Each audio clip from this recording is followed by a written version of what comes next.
નમસ્કાર દર્શક મિત્રો, જનરપન ન્યૂઝમાં આપનું સ્વાગત છે।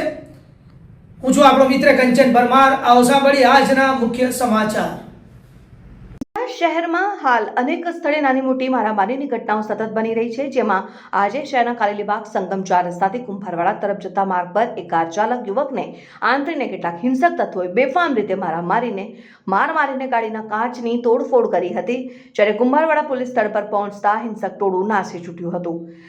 પ્રાથમિક માહિતી અનુસાર સાંજના સુમારે રૂપમ સિનેમા રોડ ભાંડવાડા પાસે આવેલા શેલના પેટ્રોલ પંપ પર એક કાર ચાલક પેટ્રોલ ભરાવવા ગયો હતો, જે પેટ્રોલ ભરાવીને તે સંગમ 4 રસ્તા તરફ જતો હતો। દરમિયાન આગળ કેટલાક યુવકો મોપેડ પર છૂટા હાથ રાખીને ગફલત ભરી રીતે મોપેડ હંકારી રહ્યા હતા અને કાર ચાલકે તેઓને હોર્ન મારીને સાઈડ માંગવાનો પ્રયત્ન કરતા મોપેડ પર સવાર કેટલાક યુવકોએ કાર ચાલક યુવક સાથે ગાળાગાળી કરીને કારને સાઈડમાં આંતરી હતી અને કારમાંથી યુવક ઉતરતાની સાથે જ મોપેડ પર સવાર 5 થી 7 યુવકોનું ટોળું કાર ચાલક પર તૂટી પડ્યું અને યુવકને ઢોરમાર માર્યો હતો।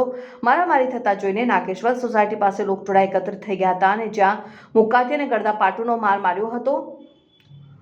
આ સાથે ગાડીનો કાચ પણ તોડી નાખ્યો હતો। ઘટનાની જાણ પોલીસને થતા કુંભારવાડા પોલીસ મથકના પીઆઈ સહિતનો સ્ટાફ સ્થળ પર દોડી આવતા હુમલો કરનારા સામાજિક તત્વો એક પછી એક રફુ ચક્કર થઈ ગયા હતા અને પોલીસે ઈજાગ્રસ્ત યુવકને પોલીસ મથક લઈ જઈને ગુનો નોંધવાની તજવીજ હાથ ધરી છે।